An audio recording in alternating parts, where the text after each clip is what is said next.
Some try to make money the old way, running trap lines through the wilderness. How far are you going trapping?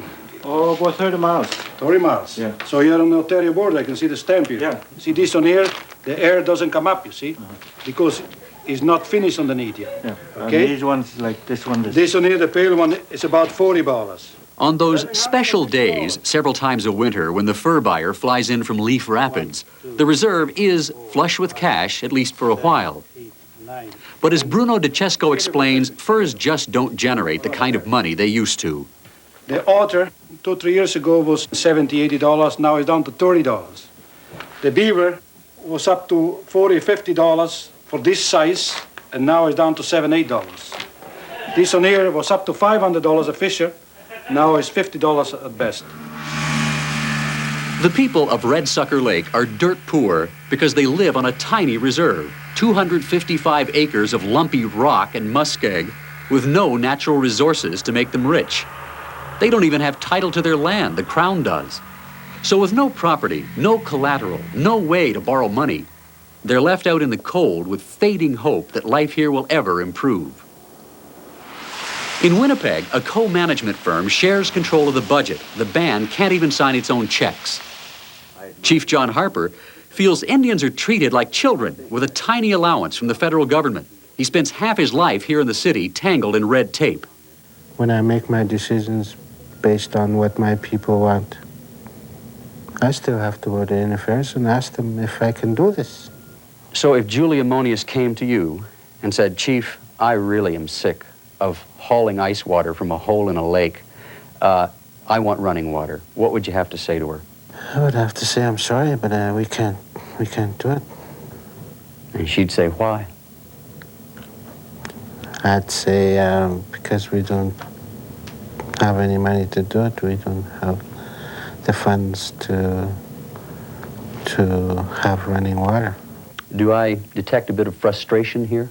I get frustrated every day. I want to maybe go punch somebody out in the fair sometimes. Because there is a lot of people that are working against you when they should be working for you. The isolation of northern Manitoba only compounds the chief's problems. Red Sucker Lake is a beautiful but very expensive place to survive. There is a winter road, but sometimes the muskeg doesn't freeze hard enough. The lake ice doesn't get thick enough. So for 10 months of every year, the only way in or out of the reserve is by air. Air freight costs at least 10 times more than overland trucks. Therefore, what little money these people do have is gobbled up by a ferocious cost of living. There's only one privately owned retail store. Every time the cash register rings, money is drained away from the reserve to owners in the south. Prices are double or triple what they are in Winnipeg. The Band Council wants to break this monopoly, build their own store, a co-op. But economic development workers like Eli Harper complain that government red tape makes the job one big headache. From initial application to get a response, it takes anywhere from 3 to 6 months. And that's just a response. That's just a yes or no answer. An acknowledgement that they received your application. What happens after that is more time consuming. So how do you... Studies and studies and studies, and finally, maybe 2 years we'll have a store. It should come as no surprise that one of this community's favorite sons got so angry about conditions here at home that he ran for office, got himself elected to the Manitoba legislature. And then Elijah Harper made history when he said no to the Meech Lake Accord. I think what you'll see happen is that Aboriginal people are becoming more frustrated. Elijah Harper says his message to Canada was that Indian people will not endure another century of poverty and neglect. Nothing's changed at all after hundreds of years. We still have a colonial act, which is a piece of legislation that virtually bonds us a human bondage, and often said these shackles have to be removed in order to change, and that virtually dominates us. We have really no ability to control our affairs. But the time has come for us to change that. You said there would be more frustration. How far will that go? Well, if the government doesn't do anything, I mean, there's a greater price to pay. The social costs of not addressing the issues will be great. And because the things that we're fighting for are the same things that ordinary Canadian people have. We want to have good homes, good jobs, we want to have good educational opportunities, but presently we don't have that. And we're poor.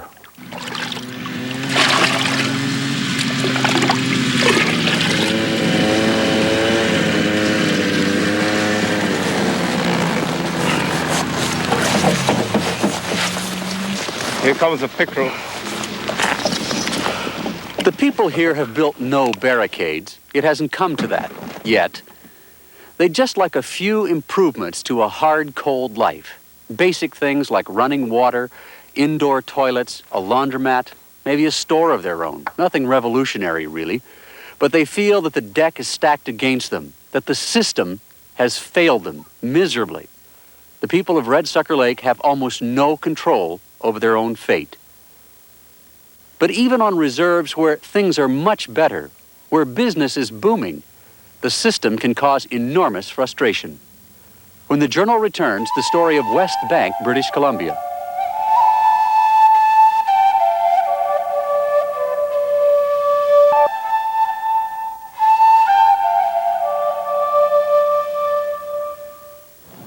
I'm Eric Rankin on the West Bank Indian Reserve in British Columbia's Okanagan Valley. The situation here is very different from Red Sucker Lake, but then this is a very different reserve.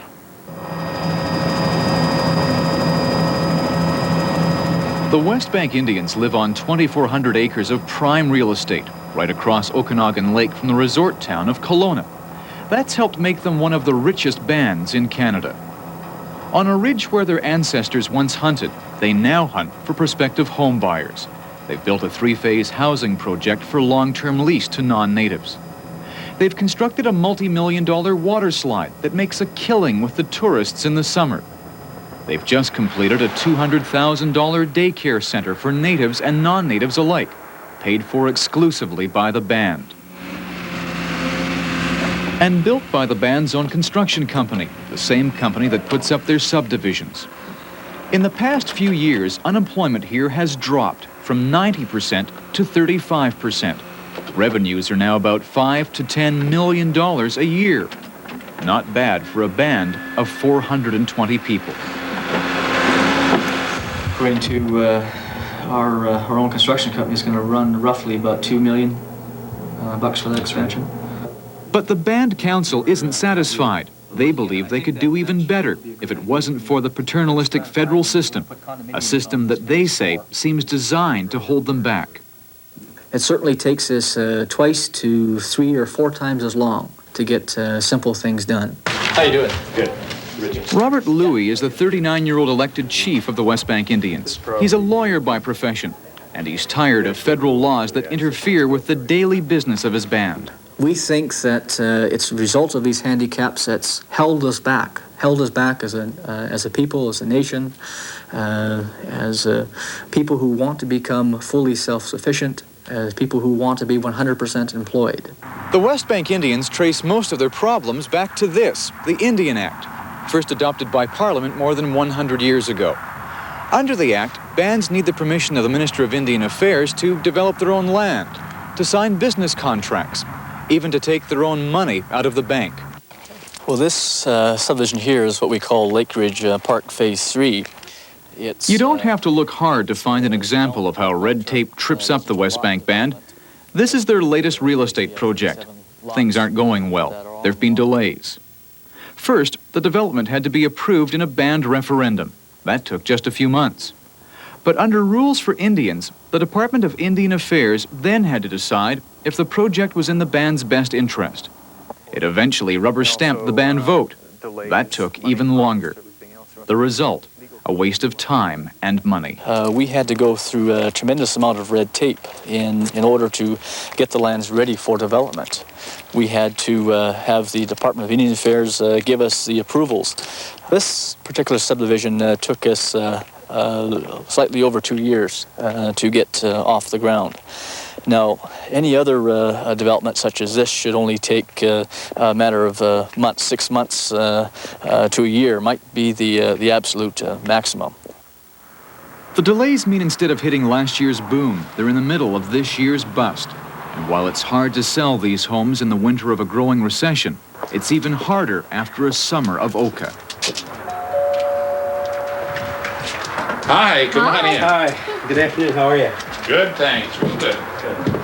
Come to look at a nice family home, eh? You bet. Open house on the reserve. Bob and Joanne Jinjo are looking for a home, but they're cautious. They can't actually buy Indian land, only lease it. There's confusion over property taxes on reserves. And there's fear that blockades and uprisings elsewhere could one day spread here. It's a tough sell for agent Emerson Broughton. Do you find it difficult to buy a house under these circumstances? I've never done it before. Yeah. We've always had title to our homes and title to the property, so this is something totally different. Yeah. And with some of the situations across the country, a person is just a little leery, you know. Yeah. The first little pig came across the man, and he... Along with the big frustrations, there are the little indignities. The West Bank Band found that building its own daycare center was easy. Getting it hooked up to the municipal sewer line just across the street, nearly impossible. The Indian Act is vague on whether native bands have the legal status to sign contracts without Ottawa's okay.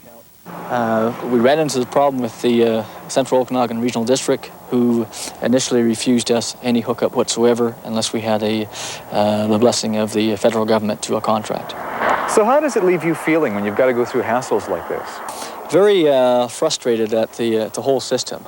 Matters such as a simple sewage hookup is very frustrating and annoying to have to go through the hoops that don't exist for other parties that are not on the Indian reserves.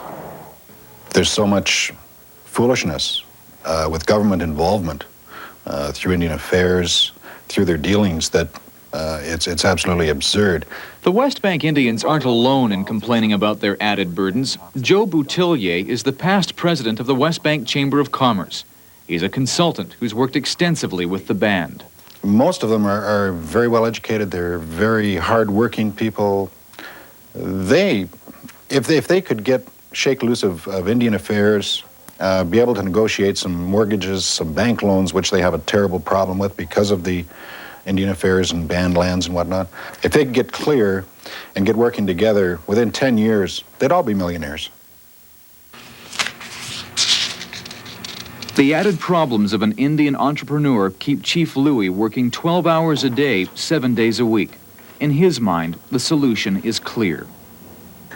My personal feeling is that the Indian Act should be scrapped. It should be a thing of the past. We've proven ourselves, I think, over the years that we are capable of handling our own affairs.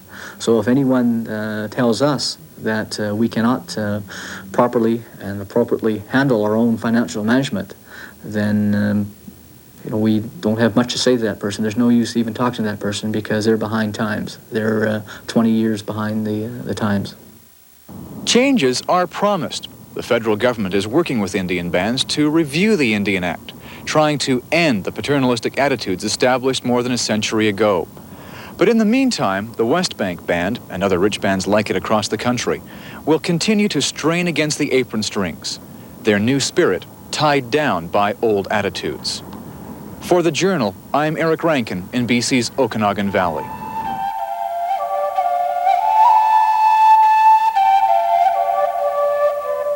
With me now, the Minister of Indian Affairs and Northern Development, Tom Siddon. Mr. Siddon, if everybody deplores the Indian Act today, I don't know if there's anybody even willing to defend it. If it doesn't work for either the richest bands or the poorest, why not just scrap it? Well, because it's something that is of fundamental importance. It's part of the history of our relationship between Indian and non-Indian people in Canada. If you like, it's kind of like a decrepit old house with people living inside it. And maybe we'd like to put up a brand new house for those people, but we have to be concerned about the people inside it and the comfort they still draw from that house. So it's going to be a major challenge, a historic challenge over the coming months to work with Indian leadership to see it changed. And I want to make it quite clear that Indian leadership has to be the source of the input and the vision from which we will redraw a new form of relationship between the Indian and non-Indian, or the Aboriginal people, and the Government of Canada. But if these two reserves we've just watched are typical, nobody's thriving under the Act. It's not producing the independence, supposedly, that the Government of Canada would like. It's producing dependence, even keeping people who could be independent, dependent. So why not scrap it? That's certainly the major criticism, but you can't just scrap it and leave a void.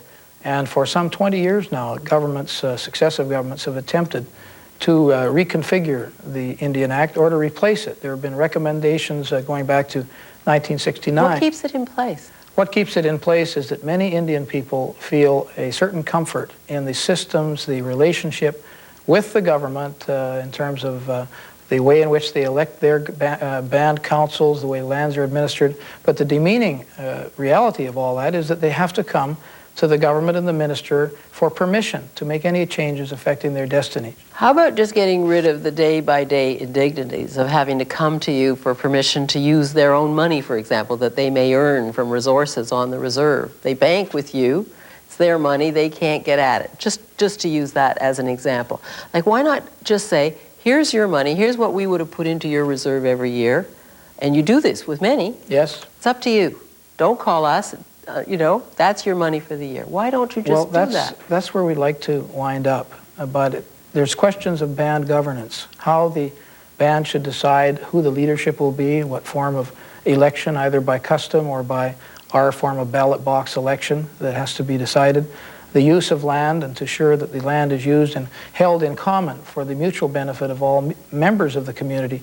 These are questions that create a lot of uncertainty even within the Indian leadership. So they want to see the Indian Act replaced with something better, something modern, something which is an expression of their uniqueness, the value they place on their cultural identity and their historical background, and so that will not be destroyed. I mean, if we just abandon the Indian Act, we could essentially say, well, look after yourselves, as all other Canadians do, and that is not adequate. That has been rejected in the past. I guess what I'm confused by is you sound like a man who says, I don't have to be your trustee anymore, but look, they won't let me stop being their legal guardian. Why can't you stop being their legal guardian? I think you have to look at the contrast between the scenes that the viewers have seen of Red Sucker Lake and the West Bank Reserve. And there is a large distance in potential leadership and the resources, the natural and local resources to sustain a community between those two extremes. And some communities are just not yet ready for that change, and we want to produce it.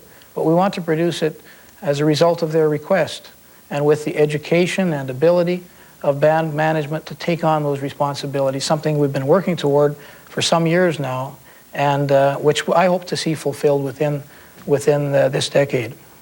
I think a lot of our viewers are, in fact, going to be shocked at how prepared some reserves like West Bank are, in fact, to manage their own affairs and how capable. I gather they are just a small minority. What about those who are really marginal, maybe not economically viable into the 21st century? You going to be their legal guardian forever and ever? No, I don't. I think not forever and ever, but this is a basic question I've asked chiefs who I've met with across Canada. What future, what destiny do you wish for your children as we move through the 1990s into the 21st century? Will we see a continuation of the kind of poverty, the tendency to violence and family breakdown, the lack of economic opportunity, the unemployment? Or can Native leadership help us to design the architecture for a new house in which to live, one which takes away that stigma of dependency and paternalism? Good of you to be with us. Thank you very much. Stay with us. Our special coverage continues. Since last summer, we've heard many calls from Native Canadians for greater autonomy. Tomorrow night, we try to find out what that could mean. Do Natives want absolute sovereignty or local self-government? And how would such new arrangements for Natives affect the rest of the country? To answer those questions, we visit two communities with quite different ideas about autonomy as we continue our special series. I'm Barbara Frum. Good night.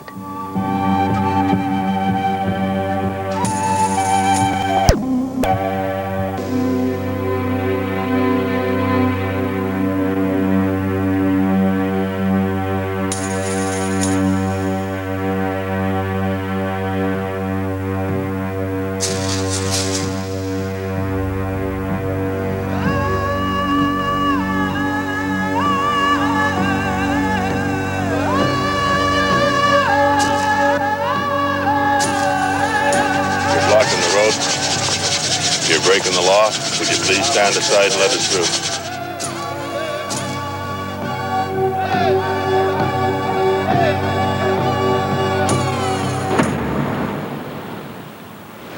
Good evening, I'm Barbara Frum. Ever since this summer's crisis at Oka, Native leaders have argued that self-government is the only way to relieve Native anger and frustration. Giving Natives autonomy over their own lives has seemed to many a logical course for some time. But to others, the implications of self-government make it an unsettling, even threatening prospect. For tonight's program, we're in British Columbia, where Indian bands have been especially vigorous in pushing for self-government. We visit the Gitxsan-Wet'suwet'en and the Sechelt, two different approaches to autonomy.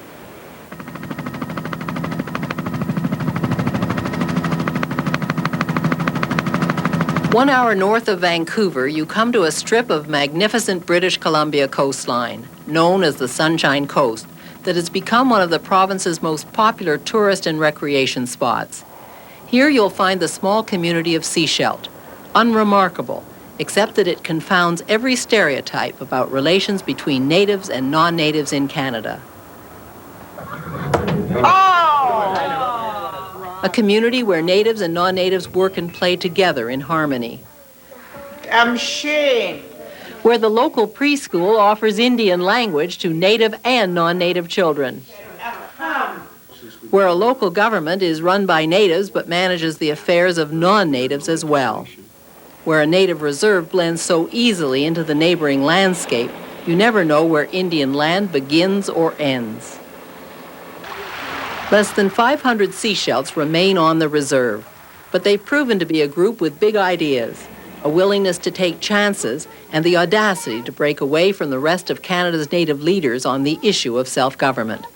4 years ago, they signed a deal with the federal government that granted them political, legal, and financial independence from the Department of Indian Affairs. Only one other native group in Canada, the Cree Naskapi of Quebec, has won a similar type of self-government. It took 20 years of fighting and negotiating for the Sechelt Indians to free themselves from the control of Ottawa and the Indian Act. Today, they govern themselves. They own their own land and manage their own affairs. They say it's changed their lives. We've been calling ourselves the Fathers of Confederation because getting out of the Indian Act, we joined Confederation, and we are Canadians. Former Chief Stan Dixon was a key figure in pushing the deal through. We got more than we asked for. All we asked for was to get out of the Indian Act and have the opportunities to do things and become self-reliant. But what we've got is more, because with the federal legislation and the provincial legislation, it gives us more than a local government has. The Sechelts' land, for example, 2,500 acres of prime real estate. It no longer belongs to the Crown, it's owned outright by the Sechelts. They can lease it, borrow money against it, even sell it, but only if a majority of band members approve. Self-government has made the band an independent legal entity. They control their own finances. They decide who can be a band member. They exercise all municipal powers in their government district. They levy and collect taxes, and in return provide services like road repair, firefighting, garbage pickup. The Sechelts have chosen not to duplicate expensive services provided by the province, although they could have. Education, for example. They decided that the local public schools were doing a good job. Similarly, they could have undertaken to do the local policing, but they decided to leave that job up to the province too. The Sechelts are interested in self-government, but not in being an independent power unto themselves. The idea of running your own schools, your own police, like really being sovereign, does that appeal to you? No. Why not? It's alienating ourselves from the dominant society. We've aimed for integration, and we've got it. The way the Sechelt Indian Band has gone, it's more of a solution than asking for sovereignty. I said one time that sovereignty is like asking for the moon and not having a rocket to get there. When we first heard we were getting self-government, when we first heard the vote was passed, we felt like, hey, we're free. You know, it's like that show Roots. Everybody was going, we're free, we're free. And then Self-government is also producing a drive for economic independence and personal success among members of the band. Local women, for example, demanded a training course to give them the skills to start businesses of their own. Nobody can do it but myself. Like, nobody's going to go out and make money for me. I got to do it on my own. There's no other way. What's the other way? You want to see Native people on welfare, or do you want them to go out and do their own business ventures? Do you think you get more respect for your neighbors because you've got self-government? Do you think it's changed their view? Yes, I think it has.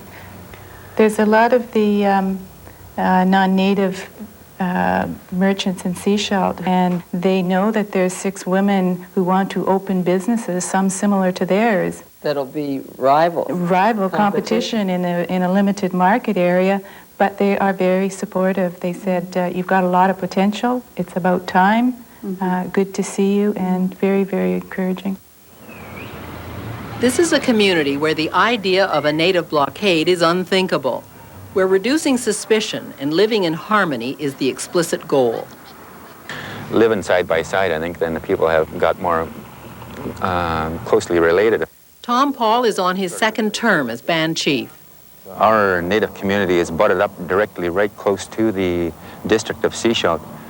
This road that you see here is sort of like an imaginary boundary that divides the 2 different districts. You know, they got a relationship that everybody knows who each other is, and I think that's where it is started from, just a good neighbor policy, as we say, I guess. But are the Sechelts running a risk? Can they integrate into the larger community and still retain their own culture and traditions? Man! You can see what they're up against in this classroom. The Sechelt language is spoken fluently by only 11 tribal elders. They're trying to do something about that now, trying to teach it to their children before it's lost forever. But in their view, only economic prosperity can preserve Indian heritage. In fact, Stan Dixon says that what really undermined Indian culture was long-term dependency. There's no culture being on welfare, and getting handouts from the government is not culture. When the government gives the Sechelt Indian band $5,000 to build a totem pole, there's no culture in it. It's just something to keep the Indian occupied. And that's what's been going on for the last 100 years. To make the next 100 years better, the Sechelts have gone into business in a big way. They formed a joint venture with one of the world's largest construction companies to turn this sand pile into money. Sometime next year, this could be the biggest gravel operation in North America. The company leases the land and pays royalties to the band. But it took self-government to clear the way for profitable business deals like this one. We also got income coming off the leases from the land that we lease out to the non-natives. The leases generate a fair amount of revenue that goes back into the band here. Tom Paul is not just chief of the Sechelt Indians, he's also mayor of the Sechelt Indian Government District. He presides over everyone, natives and the 400 or so non-natives who operate businesses or live on band land. These leaseholders, like Eleanor May, pay taxes, but only natives can vote for the chief and his council. Non-natives have a say only in an advisory capacity. That's to ensure that the Sechelts will always be in a position to govern themselves. We don't have rights in the same way that other Canadians have rights, because of course our property is assessed and we are taxed like everyone else in the same manner. But by and large there is no discontent, and I think that there is no discontent because it has worked. There's the consent to the 2 leases, and if self-government doesn't seem to worry local non-natives, the Sechelts have been the brunt of severe criticism from other Indians, especially provincial and national native leaders who complain that the Sechelts settled for just a municipal type of self-government instead of holding out for full sovereignty. Chief Paul thinks the Sechelts have come under fire just because of their willingness to cut a deal with Ottawa. The native group said that it was a delegated authority handed down by the federal government given to the Sechelt people, and we said, well, the federal government took it away from us. By rights, they should give it back to us, and that's what we, that, and they said we also sold out our Aboriginal rights. And we try and ask them, you know, well, what do you say that we have sold out or given, you know? But they don't have an answer for that. Chief Paul is amused that despite the criticisms of national Indian organizations, individual bands are quietly sending delegations to see the Sechelt system for themselves. Some of the bands said, well, don't say where we're from or, you know, why we're here, you know. They were more or less afraid to say to, or be publicly stated that they were in Sechelt. I don't understand that. Why? I think they were more or less afraid of the... I mean, really afraid to say they're looking at your model. Right. I think they were afraid of the parent organizations like the Assembly of First Nations and their tribal groups, because I think any decisions that are made by the parent body, and they'd have to answer to those people. The drive for self-government at Sechelt is not complete. So far, they've won ownership of only a fraction of what they consider their traditional territories. The next step on their agenda is to settle their land claim. Okay, this is a map of showing the traditional area of the Sechelt people here. The Sechelts claim a traditional territory of 40,000 square kilometers. But again, they're willing to cut a deal. They're prepared to give up their Aboriginal claim to title in exchange for a 50% share of all future resource revenues, along with an outright sum of $54 million in compensation. And in exchange for that revenue, you're prepared to say, we surrender our Aboriginal title to this land. That's right, yeah. We will relinquish title to that area, and it'll be, you know, we'll share with the rest of the... So you say relinquish, you don't say extinguish. No, relinquish, yeah, it sounds better. Youngest and newest band counselor Trent Dixon says he has no fears his birthright is being surrendered, nor does he fear assimilation. He thinks his generation will only get ahead if it's able to cope in today's world. It is a white man's world. And for us to stand out, we're going to have to go out there and do it. You can go out and learn and carve, you can go out and learn and carve rings, you can go out and fish and hunt. But when you go to an office and sit down, you're going to have to learn how to talk the way they do. You say it's the white man's world, but a lot of natives are very bitter about what that white man's world has done to them. They want revenge now. They want to get something back. Revenge is something different. You can't get revenge, you have to get even. To get even, we got self-government. Now we want a lands claim settlement. That's getting even. And able to sit down and deal with a white man to one-to-one basis is even, and come out with something. That's called getting even. So don't get mad, get even. That's right. What happened, happened. You can fix it by sitting down and negotiating it. And the bitterness can be pushed aside for now. Let's worry about that later. Let's worry about our future. The Sechelt know that the deal they fought so long for and won may not suit other bands, but it works for them, and they are satisfied. When we come back, we're going to travel to northern BC, where the Gitxsan Wet'suwet'en have quite different ideas about self-government.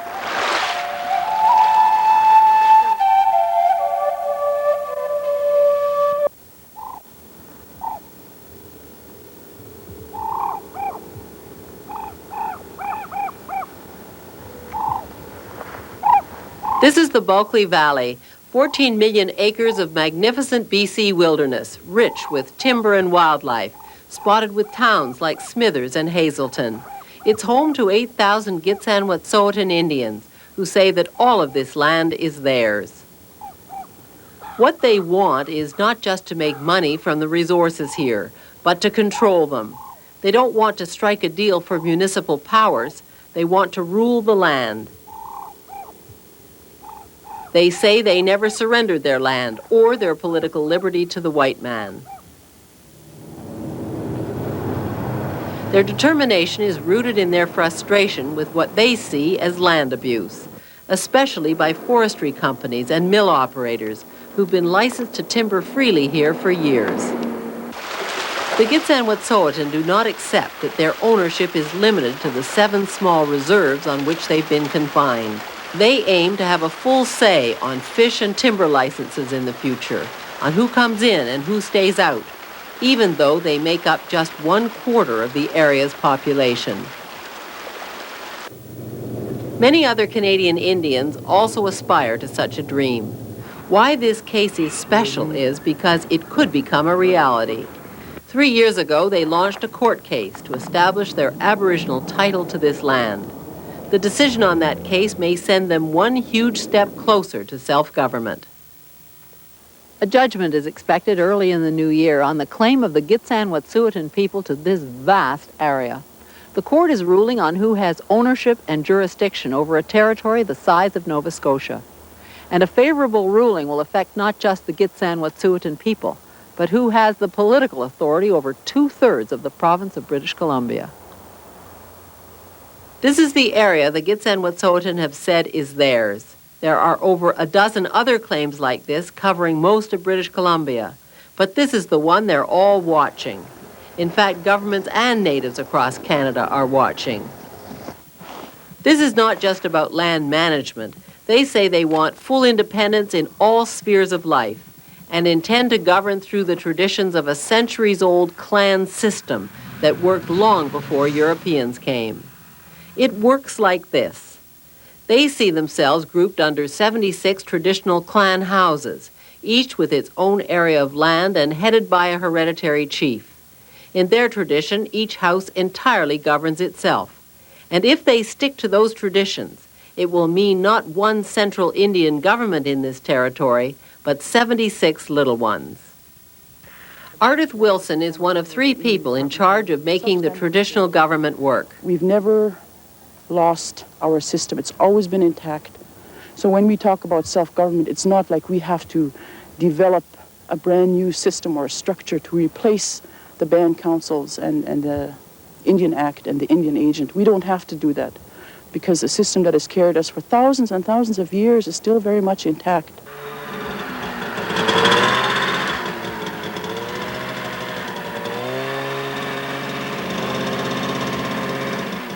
Elders like 83-year-old Pete Muldoe have invested young people like Ardith Wilson with the responsibility of developing their own self-government model. Pete Muldoe lives on reserve land, but still works his traditional trap line. He says too many trees have been harvested, and the only way to stop it is through Indian self-government. We want to protect our territory because it's not too far away from the village, say about 55 miles out from the village, and there's no other ways to go, so we have to protect our timber. We have to protect everything what we have. This is what infuriates Indians like Pete Muldoe, huge tracts of clear-cut timber. They don't want to eliminate forestry because they realize the revenue possibilities. They just think it can be done more responsibly and want to be able to control that. But how is the desire to have this sort of control any different from Sechelt? Herb George is responsible for developing a self-government model. You reject the municipal model here. You say, oh, well, the Sechelt, what they got is just municipality. We reject that. We want more. We want more powers. What are they? The powers of that government would be to govern the people and this land. And as far as the jurisdiction, I mean, look at the Constitution as it's structured now.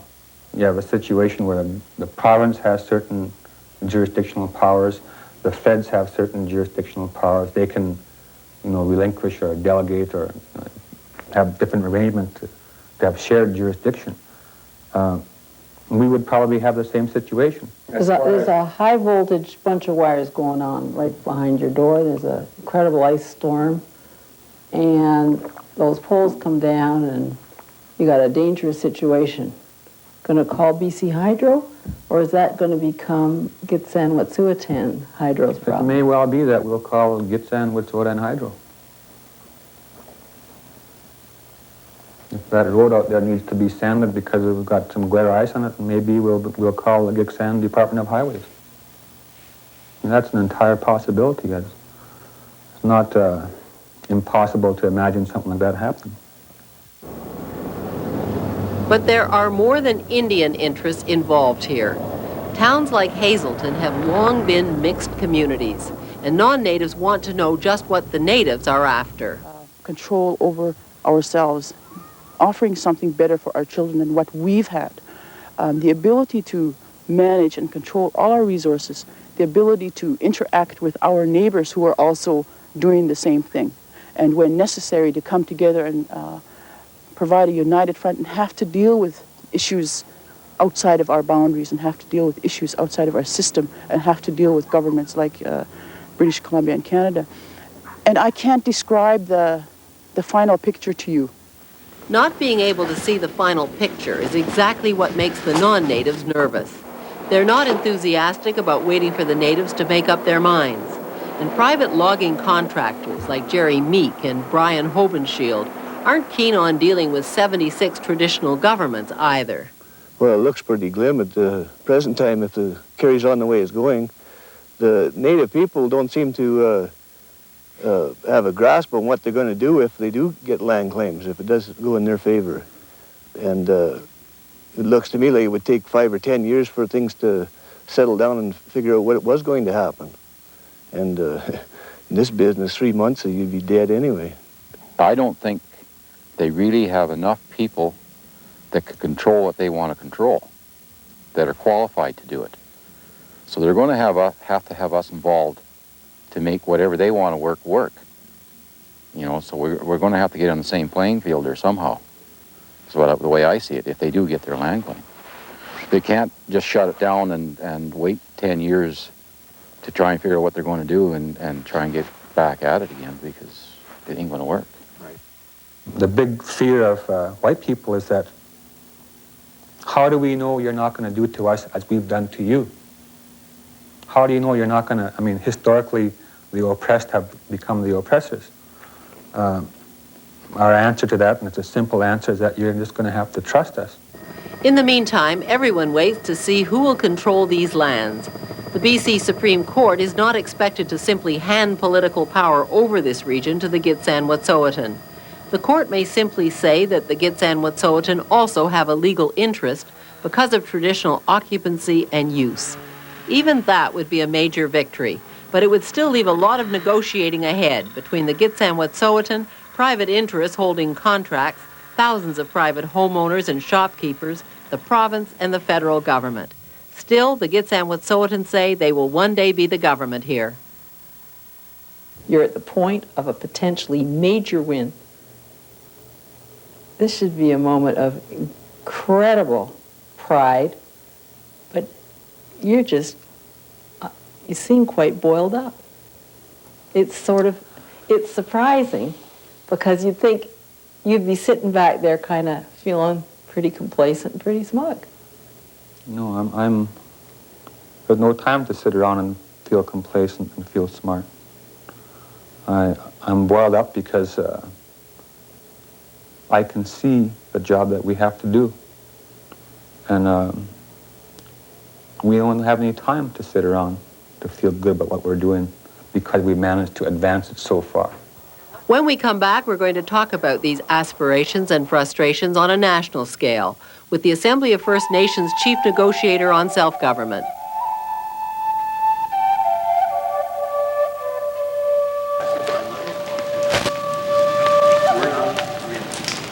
I'm with Neil Sterrett, who's head of the Indian Self-Government section of the Assembly of First Nations, and is also a very prominent member of this Gitxsan-Wet'suwet'en community. Self-government is a phrase that sends up alert antennas from Canadians ever since this summer. Would you help us understand that aspiration for self-government? People, there's all kinds of meaning in self-government, but basically what the Gitxsan-Wet'suwet'en people want is greater authority and responsibility within their own territory. And at the present, and for the past 100 years, that has not been there. The province makes major decisions about resource use in this area, to build dams, to log, to do other things that the people aren't a part of. And they're not saying that they don't want logging or other development, but they want to be part of those decisions, and they want to also be able to express some of their own aspirations for the territory. And sovereignty, really, I think what most Aboriginal people in Canada mean by sovereignty is really a degree of sovereignty, a degree of authority and responsibility within their own territories. The hunger for self-government seems like a quest almost for dignity. If I can't even decide anything about my life, they seem to be saying, what am I? I'm just a ward of the state. And the anger now seems to have reached such a boil that people almost get tears in their eyes if you even ask them about it. Well, that's true. Dignity arises out of self-respect and respect for other people. And the elders that I know respect the Crown. They respect leaders, whether they're provincial or federal. They definitely respect the Queen. And they would like to have a little respect in return. And I think dignity is every bit a part of that. And dignity within your own lands and dignity between people is very, very important. When I go around and ask people, what do you think you're going to get if you win? Are we talking about sovereignty? Are we talking about a say? Are we talking about being consulted, being a partner in future development? There is so much work to do on the part of Aboriginal people. And frankly, at this stage in history in Canada, the evolution of Canada and Aboriginal people, if we had sovereignty tomorrow, if someone at Mulroney and the provincial government said, okay, you know, you're independent within Canada, we would have so much work to do that it would take us a long, long time to establish what we really want. Bob Rae, the Premier of Ontario, has said he's prepared to talk. And the Aboriginal groups within Ontario now have a serious person on one side of the table. They have a lot of work to do. They're not ready. They're not ready. There's such an irony that Indian Affairs claims they want to get out of business, claims they've been trying to give devolution of powers away for all this time, but claiming the Native community won't let them out of the Indian Act because they still want to have the ability to look to Ottawa for things.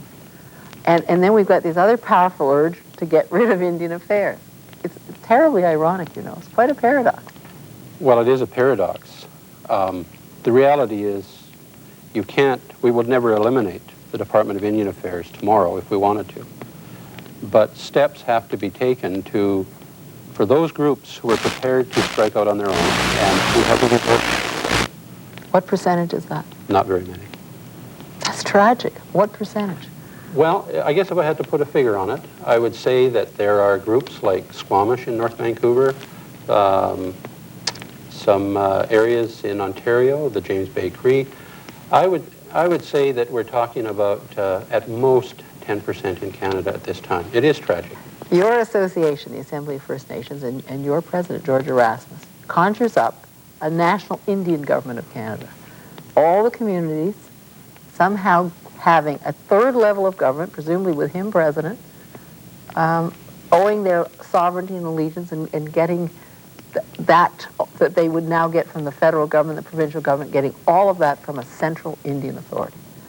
What do you think of that concept? Well, I don't think it would work. I mean, I have to be frank. I don't think that notion of reserve here or a huge tribal area there in Canada can be pulled together as one province and viewed as one province with these pieces of land all over Canada in different parts. And I think that the differences are too great to pull that together. I just don't think that it's a viable option. So what's likelier? What's likelier? I think that there's a need, if we're going to talk about a national, regional, or provincial and local function, I think what there is a need for is some sort of a lobby group in Ottawa, a kind of a national perspective. Which the Assembly is? Which the Assembly is, but I think that the Assembly has gone through 10 years of growth. And, for example, the Assembly of First Nations is really an assembly of First Nations communities. And some of those nations are 300 people. Or less. I know some that are 80, 100. And that really would be difficult to have, an elaborate form of self-government with only 100 people. But it's much easier with 5,000, a more elaborate form, and with 10,000 or 20,000. But I think the AFN has to wrestle with that with what role it is playing, and it's in growing pains right now. Things are happening very fast. There are a lot of people in positions of leadership who don't talk the way you do here. I believe that those who are in positions of leadership have to examine whether or not they really want these things to work in the future. And if they do, they have to acknowledge the non-Indian people who are here and find them, and there has to be a role for them. We must build allies if we want to really win this fight in the long run. I say that right across Canada. We can't be, there are wrongs at certain times and we have to take them head on. And I think we have leaders who have been doing that. But we have to be more realistic about how we move forward in the future. And we need allies to do that. And allies come through public opinion, changing politicians' minds, supporting us. And the only way to do that is to educate people about what we want and be open to their ideas. I thank you very much. Thank you very much, Barbara. Thanks, Neil. We've been talking about Indian self-government in Canada. Tomorrow night we're going to turn our eyes south to see how some Native communities there have won sovereignty. That's the Journal for tonight. I'm Barbara Frum. Good night.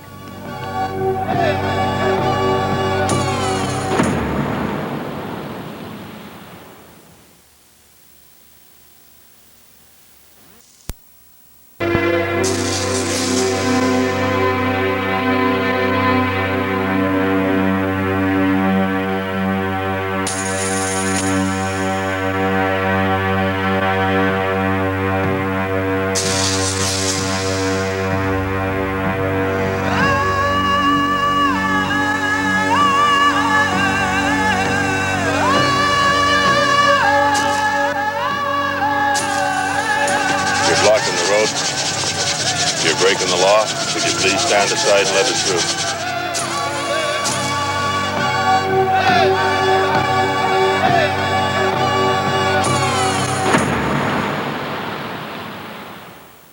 Good evening, I'm Barbara Frum. All week during our special coverage, the concept of native self-government has been proposed again and again. But what would self-government look like? How sovereign is sovereign? How would that benefit Native people? And how would it affect everyone else? There are some working examples south of the border to give us some idea. Jerry Thompson has the story of one tribe that has pushed the concept of native self-government furthest, and today regards itself as truly a nation within a nation.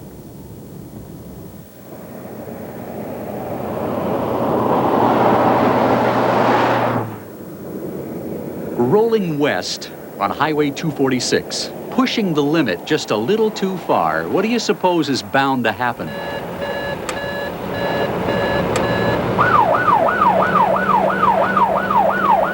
Speeding across the high arid plains of northern Arizona, you may get nailed by the police. 26, milepost 1.5, brown four-door sedan, Arizona, George John Victor, 948. And it won't be just any police. It'll be the Navajo Nation Police.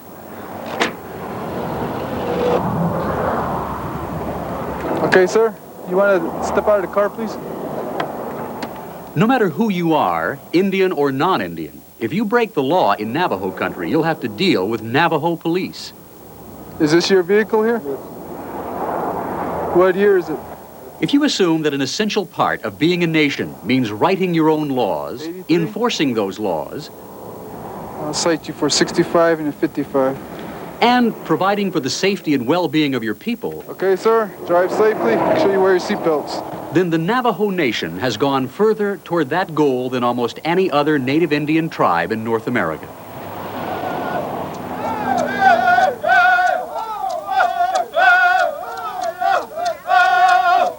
With a population of nearly 200,000 people, the Navajos are the largest single Indian tribe in North America. They call themselves Dene, which means the people. They live on a reservation that sprawls over 25,000 square miles of land in northeastern Arizona, northwestern New Mexico, and southern Utah. It's an area larger than Nova Scotia. It's a physically spectacular place, rocky, dry, carved by the wind and painted in warm yellow light. It's a land where the Navajo people have followed their herds across endless horizons for hundreds of years. They have not solved all the problems of unemployment and poverty. Their homes are still below the standards most Americans enjoy. But when there is a problem here, the Navajos handle it by themselves.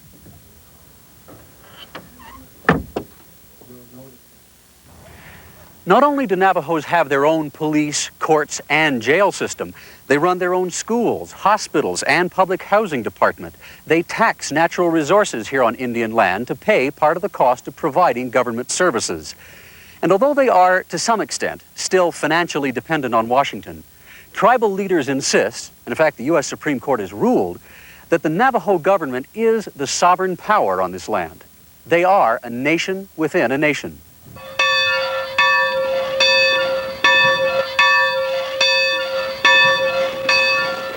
On a cool, sunny morning in late October, in Window Rock, Arizona, capital of the Navajo Nation, 88 members of the Tribal Council convene their fall legislative session. These Navajo politicians pass laws, impose taxes, and control tribal money. Their power is real, not imaginary.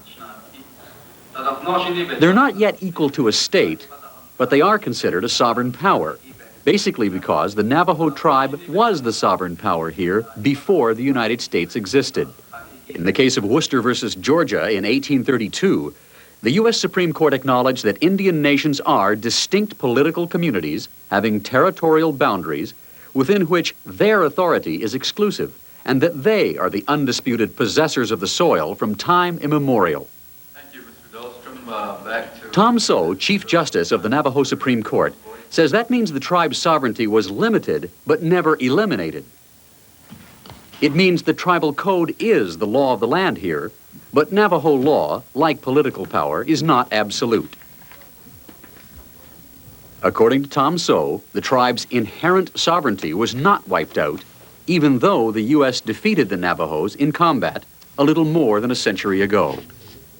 When the United States dealt with the Navajo Nation, they dealt with them from the basis of a sovereign nation. They declared war upon them, and then they executed treaties with them. Subsequent to the signing of the treaties, we became a dependent sovereign, which is a nation within a nation. Here's how dependent sovereignty works. Navajo police can arrest anybody, but Navajo courts may not have the jurisdiction to hear the case. Officer Terry John, for example, has the authority to enforce federal, state, and Navajo law. But if it's a serious crime like murder, or if the offender is not an Indian, then the case must be transferred out of the Navajo Nation to a nearby federal or state court. 133. 1026 milepost 2 on a Georgia plate, Sam John 5234. For example, the driver of this car is from Georgia. Even though she's a non-Indian, Terry John, as a Navajo police officer, does have the power to arrest and charge her, but only for a minor infraction such as speeding. Mrs. Bell, all right, I'm just going to give you a verbal warning, all right, for speeding. For anything more serious, though, he would make the arrest and then turn the case over to a county sheriff, the state police, or the FBI. The Indians, we can book them in to the jail on the reservation. The non-Indians, we arrest them, we book them in here, but immediately we transfer them out to the sheriff's office. And they handle them there, which is off the reservation. But we treat everybody equally on the reservation. When it comes to policing their own people, the Navajos have achieved perhaps their greatest victory in the campaign for sovereignty and self-determination. Stand up, turn around. Turn around. Put your hands behind your back. This man is being charged with causing a disturbance and possession of an alcoholic beverage in violation of the tribal code. The Navajo Nation is officially dry. Okay, go on. I don't need you. Because the man is Navajo, he will appear in a Navajo court before a Navajo judge. And his trial will be heard in the Navajo language if he so chooses. Good afternoon, ladies and gentlemen. Inmates from the Trinidad. The Navajo court system is fully bilingual. Judges like Robert Yazzie are appointed by the tribal council. The judicial branch of Navajo government is separate from and equal to the legislature. There are no Indian courts in Canada. You have come in for arraignment, and the court is about to read the complaint to you. This is the aftermath of a Saturday night dance. Illegal booze and a nasty fight. The orange jumpsuits are courtesy of the Navajo jail downstairs. The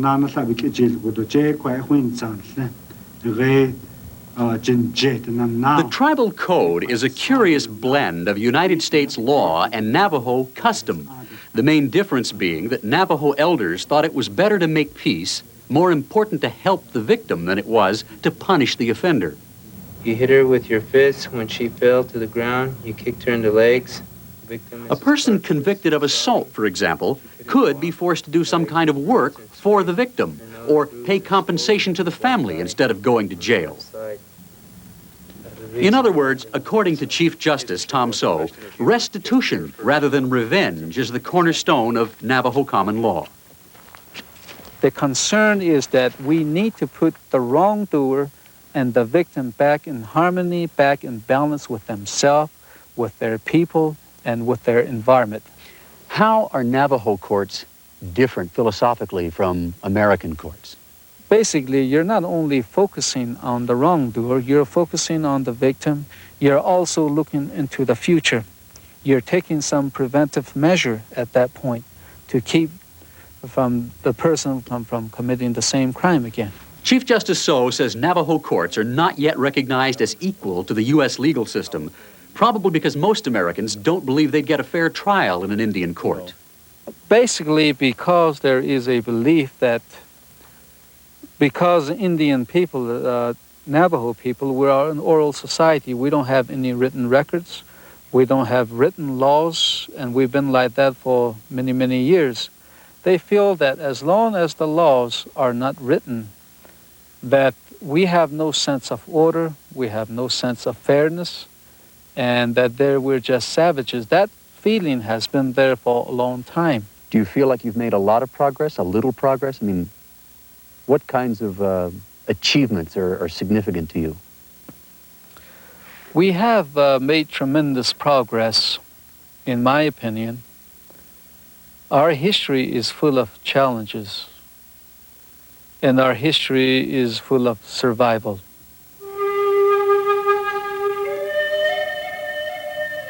For the Navajo, survival meant hiding here in the maze of Canyon de Chelly, while the U.S. Army tried to wipe them out or starve them into submission little more than a century ago. Navajo leaders argued that they were here first, hundreds of years before the white man. But by the mid-1800s, American settlers moving west had decided they wanted this land and that the Indians were in the way. Colonel Kit Carson of the United States Army was sent to conquer them. He chased the Navajo through Canyon de Chelly, rounded them up, and force-marched them to a prison camp at Fort Sumner, New Mexico, where the Navajo languished behind barbed wire for 4 years. In 1868, the United States signed a peace treaty, created a reservation, and sent the Navajo home. It was only a small portion of the land they used to have, nowhere near enough to support a growing population. But over the years, more land was added to the reservation, probably because nobody realized what it would be worth later on. By signing the treaty, Washington more or less acknowledged that the Navajo people were a sovereign nation and therefore the owners of this land. However, as the conquering nation, the United States appointed itself trustee of Indian lands, as if to say the Navajos legally were no more than children. They were not considered U.S. citizens and did not have the right to vote. Now that presented an interesting legal quandary when oil and gas was discovered on Navajo land in the early 1920s. If the Navajos were considered wards of the state, who could legally sign the oil and gas leases that allowed exploitation of Navajo land? The answer in 1923 was a Navajo Tribal Council. The Bureau of Indian Affairs set up what they must have assumed would be a puppet government whose main duty would be to rubber stamp oil and gas leases. On the contrary, the tribe would use this council for its own purposes to build a real government. The early oil discoveries did not make them rich. Real wealth would still be 30 years away, but this was the birth of modern self-government. For most of the tribe, life went on as before. They scraped by on meager incomes, herding sheep, weaving blankets, and making jewelry for tourists. Washington tried to civilize them by stamping out their religion, calling it heathen witchcraft. Sacred rituals and medicinal ceremonies were ridiculed or banned. The Bureau of Indian Affairs took their young away to government or Christian boarding schools to separate the children from the influence of their parents, to destroy their culture, and force Indian children to become like white people. But in the 1950s, Washington gave up. Forced assimilation failed. Navajo language and culture was not destroyed. And here in a small isolated community called Rock Point is the evidence that Navajo people had fought for and won control of their own destiny.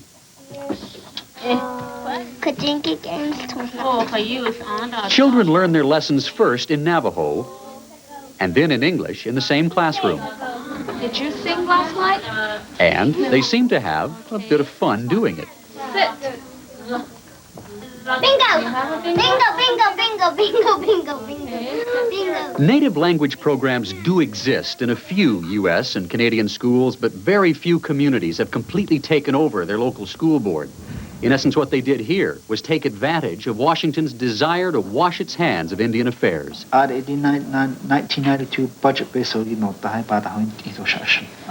The people of Rock Point made a deal. The federal government would supply the money, the local board would supply the education.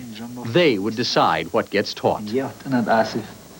Jimmy Begay, director of the Rock Point School, says taking control of the board 18 years ago was one of the most important things his people ever did. Relatives, they speak their language, they write their language, and they're proud of their language, where they came from. Two is that they maintain the culture, who they are, their clanship. This is very important to them. From there, you take a step, and then from there, it just grows. If you know yourself, where you came from, your self-esteem, then that builds on. So that's one of the reasons where the school really fits in. And that's the purpose of this bilingual education and self-determination. Begay says 80% of the Navajos still speak their own language. Their grades have improved. 2/3 of the graduates here go on to some form of higher education. And 16 of 67 schools on the reservation have been taken over or contracted out by Navajo people. In the Navajo Nation's ongoing drive for self-determination, one of the primary goals has been to keep the culture alive and functioning. Not merely by teaching it in school, but by allowing traditional beliefs and practices to work alongside the institutions of modern society. For example, Sage Memorial Hospital in the farming community of Ganado is now in Navajo hands. On a Saturday morning not long ago, the community gathered to celebrate the takeover as power and ownership shifted from the Presbyterian Church to the Navajo Nation. Not that the church had done anything wrong. It's just that many Navajo people, especially the elders, distrusted Anglo medicine. They felt a white man's hospital was where you went to die. But now, Sage Memorial has been rededicated. A Navajo medicine man was invited to bless the occasion. And from now on, traditional Navajo medicine will be part of the treatment at Sage Memorial. The medicine man comes right into the hospital alongside the regular doctor. That's right. Walter Begay is a member of the hospital board of directors. That's the way we approved that, we as the board members, to allow that, because this is an Indian-owned hospital. So, and then there's a lot of people still that are really, strong believers in our own traditional way of healing. So we do allow that, yes. Hanging on to something from the past, blending it with modern reality, has enabled the Navajo people to build a nation within a nation with guys like Terry John as the functioning symbols of sovereignty and self-respect. There was no big bang here. It was evolution, not revolution. Just an accumulation of small victories at a time when Washington finally gave up trying to force Indian people into the mainstream of society. Sam Deloria, director of the American Indian Law Center in Albuquerque, says the Navajos have defied expectation and gone their own way. They've gone from essentially a puppet government in the 1920s, executing orders of the Bureau of Indian Affairs and just a convenience for leasing Indian land to non-Indians. They've gone from that to a real functioning sovereignty that provides a range of services to its people, that's looking to develop its economy, that has a tax system. You could go across the board of things that governments do, and most of them the Navajo Nation does, including an excellent court system. How far can Native Indian sovereignty go? What's the limit? They've probably gone as far, relatively speaking, as any tribe in the United States has gone, but I don't think any of them has gone as far as they could go. How far it does go depends to some extent on money. Coal, oil, and gas companies don't like having. When the Navajo Reservation was created, nobody knew the riches that lurked beneath the surface. For the most part, the lands set aside within the boundaries of the reservation looked spectacular. But most of it was barren, inhospitable, too dry for farming, of no apparent value to American settlers. Little did they realize how valuable, how important this land would become. In the mid-1950s, when this patch of desert was punched full of holes, oil and dollar bills came gushing out. Royalties and taxes came flowing in to the Navajo Nation, legal owners of the land.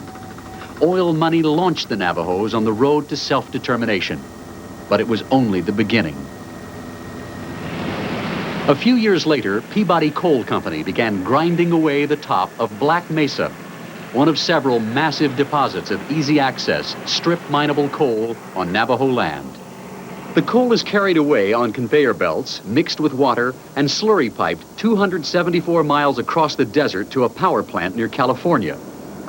Round the clock, non-stop train loads of coal crawl across the northern edge of Navajo country to the power plant at Four Corners. Electricity generated here supplies the city of Phoenix and 20 other power companies.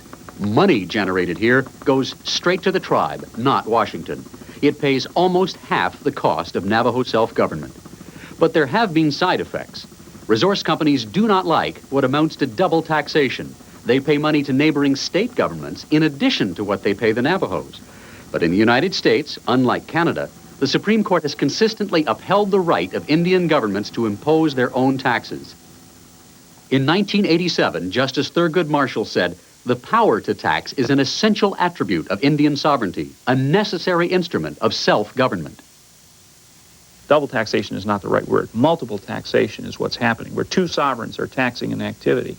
Ian McPherson, Chief Legal Counsel for the state of Arizona, confirms that multiple taxation is a problem, but it has not chased business away from Arizona. If there are other benefits to locating in Indian country as opposed to off-reservation, proximity to whatever, the resource, proximity to a population base, exemption from property taxation, there may be a huge benefit to a non-Indian business locating in Indian country and getting a property tax break that more than offsets, okay, the disincentive that would otherwise arise through the application of both sovereigns' taxes. When tribes adopt standards designed to attract investment, better labor standards, easier environmental standards, whatever they are, then immediately here, those damn Indians are peddling their sovereignty like they're prostitutes. Sam Deloria of the American Indian Law Center says Indian sovereignty has not put state governments out of business. If an Indian makes $1, all of the local people write to their congressman, "Hey, we just heard an Indian made $1 out here. What's going on? We're supposed to be doing that." It's the stupidest, most self-defeating approach to economic issues you could imagine. It is enormously in the interest of these states to have healthy economies on Indian reservations. Where do they think the money's going to go?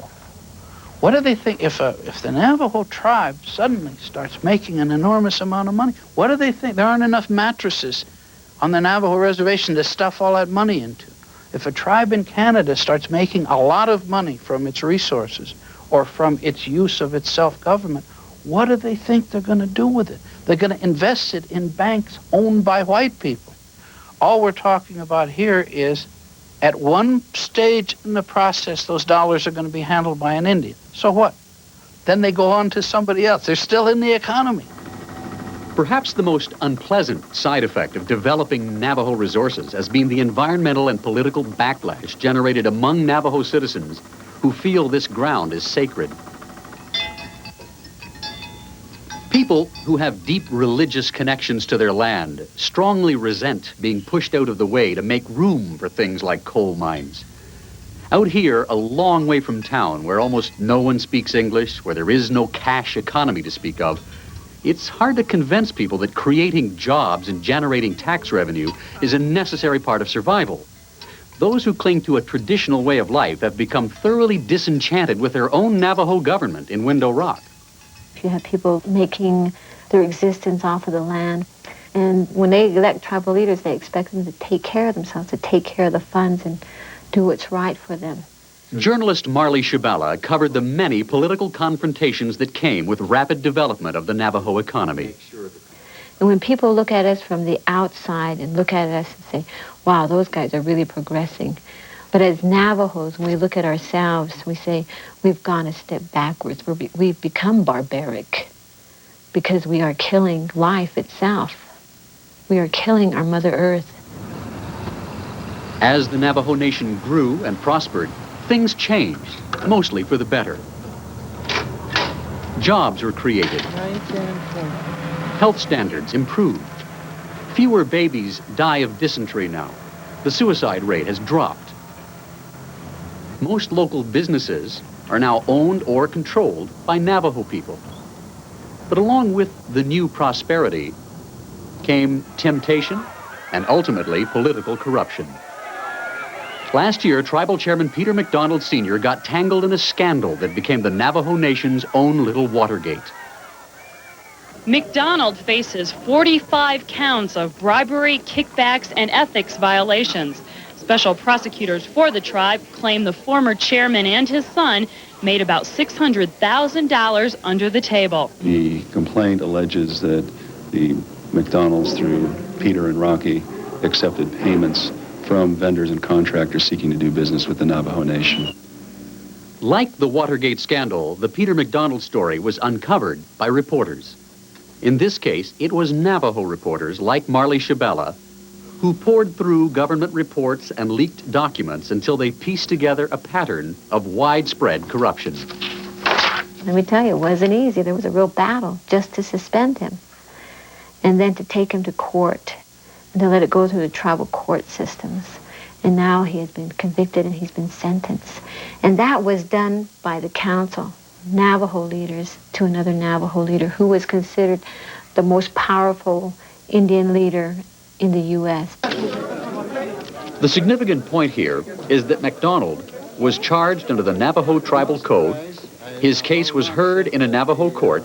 He was convicted by a Navajo jury and sentenced to 6.5 years in jail. And then when he was sentenced and actually put in jail, that hurt. That was sad. That was sad because a man was a great tribal leader. So when somebody from the outside looks in and sees this kind of turmoil or scandal and says, well, see, that just goes to show the Navajo people can't run their own affairs, can't take care of themselves, what do you want to say back to them? What is your reply to that? And we're just like anyone else. We make mistakes. You know, we have a government. I mean, our government is run by humans, you know. They're not a bunch of machines over there. And yet when all is said and done, you actually still are optimistic that this can be fixed. Oh, yeah. Yeah, definitely. Absolutely. I think the most significant Navajo exercise of self-government was the transition of removing Peter MacDonald from office. Sam Deloria says creating a Navajo government was one thing. Seeing it work under stress was far more significant. In the U.S., 15 years ago, when we had Richard Nixon and we got rid of Richard Nixon, people ran up and down the street shouting, "The system works, the system works." When the Navajo tribe had to get rid of Peter MacDonald, people symbolically ran through the streets shouting, "This proves we have to reform the Navajo government." I don't know why. They did it with the same deliberation, the same skill. They faced a constitutional crisis in the larger sense, and they met it. How far along the road to complete self-determination have the Navajo people come? Our history covers many centuries. So as long as we are on the face of this earth, situated within the United States of America, I believe that the road is still quite a ways to go. You have any advice to Canadian politicians or Native leaders as to what they could learn from the Navajo experience? My advice would be that the challenge to the society is to learn to live side by side, not one having dominance over the other. And that's a big challenge. If I gave you one stick and told you to break it, you would break it without any problem. I'll give you another one, you break it without any problem. But if I gave you 10 or 20 sticks tied together, you wouldn't be able to break them. That's my advice.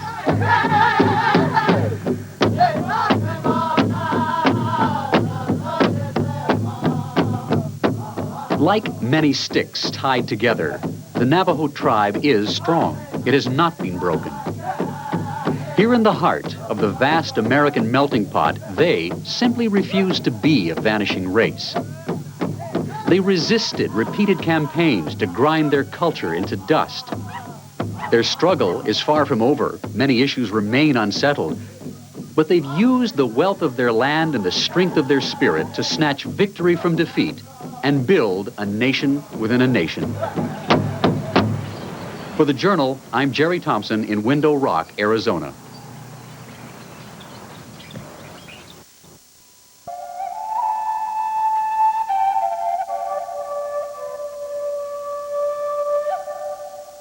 Tomorrow night, the last in our series of programs, A Look to the Future. We will search for ways to produce the mutual respect that might heal the damage inflicted by the past. That's our program for tonight. I'm Barbara Frum. Good night.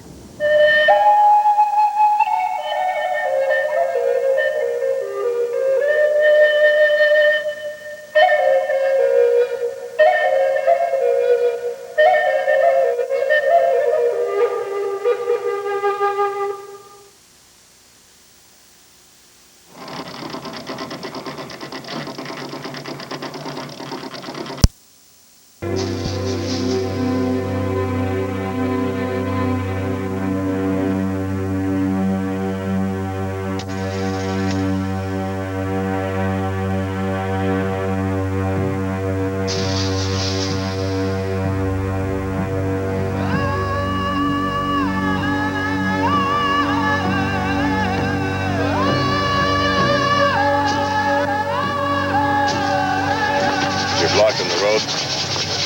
You're breaking the law. Would you please stand aside and let us through?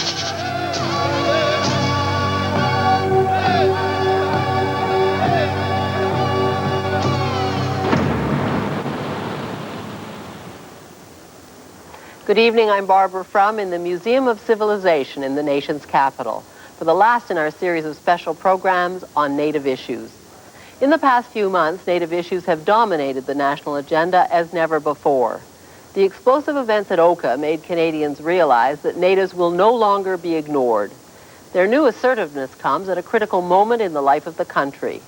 Following the failure of the Meech Lake Accord, Canadians are struggling with what new arrangements may be necessary to keep Canada together, and Natives are determined to be at that negotiating table.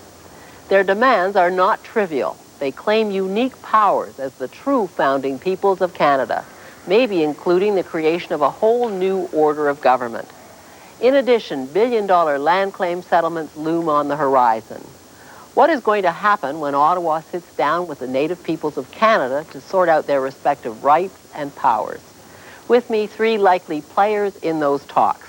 Kim Campbell, Federal Minister of Justice, Bill Wilson, BC Vice Chief of the Assembly of First Nations, and John Amagwalik, President of the Inuit Tapirasat of Canada. I guess if there's one theme that we've heard all week from Native people, it is just give us the power to run our own lives and everything is solved. But no one has been very clear about what self-government would amount to. Can you strip away all the rhetoric and tell us what, in fact, you're going for? Well, one of the things that amazes me about Canada in the latter part of 1990 is that we really don't understand the basic right of people to make decisions for themselves.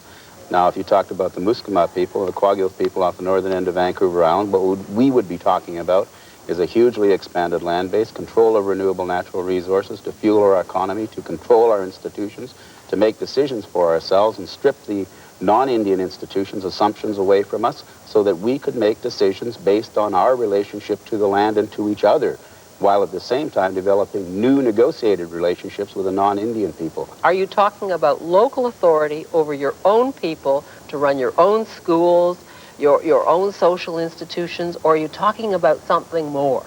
Are you talking about something that you also say sovereignty, you also say independence, parallel powers to the provincial and federal government? Well, I don't say sovereignty and independence. I recognize that we're all citizens of the world. We're all citizens of Canada and citizens of the province of British Columbia, in my case. But the reality is we've never ever been treated as citizens. We've never had the opportunity to make decisions for ourselves, make decisions for our children about how we should function in society. John Amagwalik, what powers are you talking about? In the regions that I represent, Northern Labrador, Northern Quebec, and Northwest Territories, the Inuit in these regions of Canada are still a majority in every community that they live. So the achievement of self-government will be a lot less complicated. In the Northwest Territories, we're talking about having jurisdiction over education, justice, and that sort of thing. The type of powers that the provincial government has now, after all, the existing powers in the Northwest Territories are very close to what provincial powers are now. So we're not talking about anything that is not familiar to Canadians. What we're talking about in the North is very much within the Canadian experience. Kim Campbell, how do you see this issue being resolved? How do you see a form of self-government that will give people dignity and justice and that will make other Canadians say, hey, I've got that too in my local community, why not? Well, I think there's two aspects of it. Firstly, it isn't a question whether there's going to be self-government or not. There is, and of the 597 bands in Canada, over 200 are involved in negotiations with the Department of Indian Affairs with respect to self-government. There's two things. One is substantive power. So, for example, the Sechelt people in British Columbia have a situation where their bylaws take precedence over conflicting provincial laws, where provisions of the Act take precedence over federal law, where they have a considerable amount of autonomy. So I think there is a process in place that enables that to happen. But there's another aspect that I think really concerns Aboriginal people across the country, and that is some kind of philosophical recognition by the Canadian nation of that right of self-determination. I have a lot of sympathy and understanding for that desire to have not simply the functional self-government, which we can do now, we can negotiate now. The question is, what is the constitutional status? I don't have trouble with it. I think that it's a vexing problem because, first of all, we lack a clear definition of how we would define an inherent right to self-government. There isn't agreement either among Aboriginal peoples or among all of the players in the field. We also lack a process to make it happen. She says she has no trouble negotiating the right to self-government community by community. You're talking about something like inherent right to self-government, which she seems to say she's got more questions about. Well, I don't think that we have a philosophical difference, but I'll tell you there is a basic difference in terms of the institutions that are expressing that. If anybody thinks in their wildest imaginations that negotiating with the Department of Indian Affairs for more handouts is self-government, they're smoking some really bad dope. I'm telling you that the reality is that we cannot continue to come on our hands and knees with our hands out to non-Indian people, begging for more welfare and pretend that that's self-government. The negotiations that are going on with the Sechelt band and other people in the Department of Indian Affairs are just that, putting the money in the hands of the people who should be spending it anyway. But we're talking about a higher concept which must be elevated to the constitutional level, the recognition of the inherent right of all human beings to self-government, to make decisions for themselves, not couched in terms of the oppressive relationship to the Department of Indian Affairs, which must be eradicated from the fabric of this country. The government seems to be coming from the 1700s and 1800s, when the people of Europe thought that the King of France had the divine right to take land from the Mohawks and give it to this religious order in Quebec.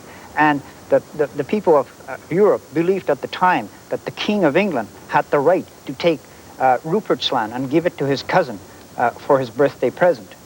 That's where the government seems to be coming from. Okay, but we have to get away from that. If I could ask you all, Ms. Campbell is talking about concrete arrangements. I assume she means community by community, as each says, these are the arrangements we want. What's wrong with that? Well, there isn't anything wrong with that if it isn't couched in terms of white people giving Indians handouts. And I'm afraid that the colonial relationship with the Department of Indian Affairs is couched in those terms. That money belongs to us. It's exercised from the federal treasury on the excuse of our suffering. Some $8 billion a year to support that bureaucracy could be going to Indian people, increasing their livelihood by something like $20,000 a year. 70% of the Indian Affairs budget is in fact administered by bands themselves. Oh, come on, you're going to lie to me again? Well, Come I'm not on, lying to get you. serious. Get serious, for heaven's sake. That's totally fatuous, and you know that. The reality is that you have 12,000 bureaucrats still taking $8 billion out of the Treasury, using as the excuse of Indian people's suffering, while at the same time the average wage in Indian communities is less than $5,000. Don't tell me that. Go out again, Kim. You didn't spend enough time in that portfolio. Go out again and have a look at the reality of the suffering in the Indian communities. Let's have a look at it. I want to ask you if you accept what Native leaders are saying, which is they have the inherent right to govern themselves. They will decide what powers they want and they need for their own dignity and for their own governing. And you have nothing to say about that. You, the federal government, or the provincial government. Is that a fair rendition? No, clearly they have. They're a partner in these negotiations. Yeah, well, we've just heard that the conception of the people here is that this all be done within the context of Canada and Canadian citizenship. I mean, if you're asking me to accept a concept of inherent self-government outside the constitutional framework of Canada, I can't do that. Within the constitutional framework of Canada, I think there's an enormous range for flexibility, for creativity, and for the according of dignity. I mean, I really feel that cry from the heart of Native people in this country for some kind of formal recognition of their status and place in Canadian society that isn't a status that we've seen through the Indian Act. I mean, I'm delighted. I mean, let's hack the umbilical cord together. I'm with you on that one.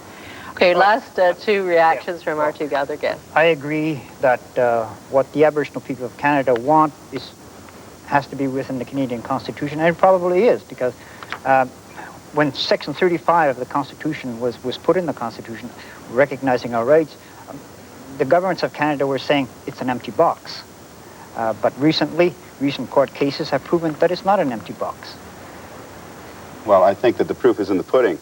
I look forward, if you're committed and your government is committed, Ms. Campbell, to a constitutional conference no later than September of '91. In addition to that, I hope within 2 years you can phase out the Department of Indian Affairs in its entirety, send that money directly to the Indian people at the community level, thereby raising their funding to $27,000 a person, and we can get out of this situation where Aboriginal people are having to come on their hands and knees to the Department of Indian Affairs and suck hole for their rights. That's a relationship based on mutual respect and dignity. You'll have it within your power. We can get on with it. We're ready to sit down and negotiate. We're committed to being Canadians if we're treated as Canadians. Well, it's the direction that we're moving. Whether we can meet your time frame is another matter. And thank you all. Merry Christmas. Merry Christmas. We have standing by some of the country's most knowledgeable and experienced observers of Native issues, their thoughts on the future when the Journal returns.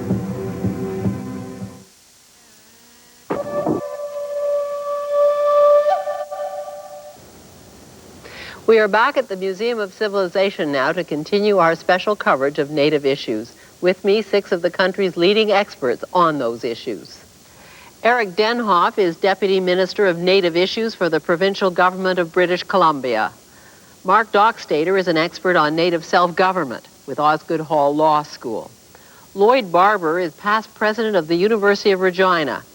and former Indian Claims Commissioner for the federal government. Winona Stevenson is Assistant Professor of Native Studies at the University of Saskatchewan. Brad Moores is a specialist on Aboriginal legal issues at the University of Ottawa Law School. And Marlene Brandt Castellano is Chair of Native Studies at Trent University. Winona Stevenson, do you think Native people could be clearer about what they mean by self-government, or is the problem that there are almost 600 bands and perhaps each band wants its own form of self-government? That's possible. There might be 600 bands, but there's not that many nations. There's about 300 Indian nations. Now you ask each of them individually what they think about self-government, what self-government means to them. Maybe you'll get 300 answers, but you probably won't. This search for a single unitary answer is a product, really comes from outside of our cultures. A fundamental tenet of consensus decision-making, respect for individuality, trusts that people will be careful of the needs of the collective, the needs of the community. And therefore, that necessity of having a unitary form to which everybody swears allegiance is not part of our culture. What we're looking for is a frame within which that individuality of nations, the particularity of communities can gain expression. From government's point of view, Eric Denhoff, what's the problem with Indian self-government? Where there is a difference of opinion, first between provincial governments and then between those governments and sometimes the Indian community, are around what those powers should be. So the government of Ontario, for example, recognizes an inherent right to Indian self-government. The government of British Columbia says we would like to negotiate self-government without, as a precondition, recognizing it as an inherent right. And other governments have taken an approach somewhere in between. When we sit down and discuss with the Indian community what those rights are involving self-government, there are a range of answers, and they range from, in some cases, powers that would be almost municipal-like, to, in other cases, powers that would be a combination of municipal, provincial, and some federal powers. And on the extreme edge of the envelope, suggestions of a national kind of sovereignty that Canadians have difficulty understanding. And yet, Professor Morris, the national Indian leadership is saying to Ottawa, negotiate with us. Sit down and define in the Constitution our right to self-government and what we're going to have in the way of self-government. Aren't they presuming to, in fact, act for all Indian people? Well, I don't believe so. As I understand the Indian, Inuit, and Métis leaders, particularly at the national level, they make it very clear that what they're looking for is to attempt to negotiate a broad framework in which each individual group and each part of the country, from sea to sea to sea, can create a vital, vibrant, and self-sufficient governmental structure that will fit their needs. How do you see the problem, Mr. Barber? There are some very serious practical problems of getting from here to there. Like what? And, well, like the question of an explicit economic base that can support self-government. It's one thing to be sovereign. It's another thing to have the wherewithal to support that sovereignty. And the whole question of renewable economic resources, for some bands and some Indian nations in this country, that's a lot of money. For others, it's nothing at all. Because they have nothing under the ground. Because they have nothing. There is nothing. Well, that's why land claims are so important. Because land claims will theoretically give us the land base that we need to at least start managing our own affairs. But as you know, some are going to have resources and some not. Some are going to have successful claims and presumably some not. What about those bands that some people think will continue to be marginal forever? How will self-government be fulfilled for them? One of the things that a lot of bands are proposing, and it really is a good thing to think about, is revenue resource sharing that will possibly someday even replace Indian Affairs monies. Now, in places where the bands don't have an economic base of their own, like resources on the reserves, this kind of thing would really work out. Some bands and some places in this country aren't going to be able to come along at the same rate as some others. I mean, She doesn't agree with you. Well, no, but there are differences, very significant differences from one part of the country to the other, and there are some places where people aren't yet aspiring to being cut off. How does this affect self-government, Doc Sater? If some have more and some have less, but all want self-government, what's ahead? Well, my approach to self-government is totally different. Because the issues are so complex, I don't believe that the average Canadian knows where the difficulty lies. The Indians saying we want self-government, and the government saying we're giving you self-government, but they're still battling. To make the whole situation understandable, I draw a very simple analogy. And the analogy is, assume that your boss, instead of giving you your paycheck, decides to pay all your bills for you. And that's a great situation that you don't have to worry about your mortgage or your car or your kid's education, if the system works. If it doesn't, then you've lost control.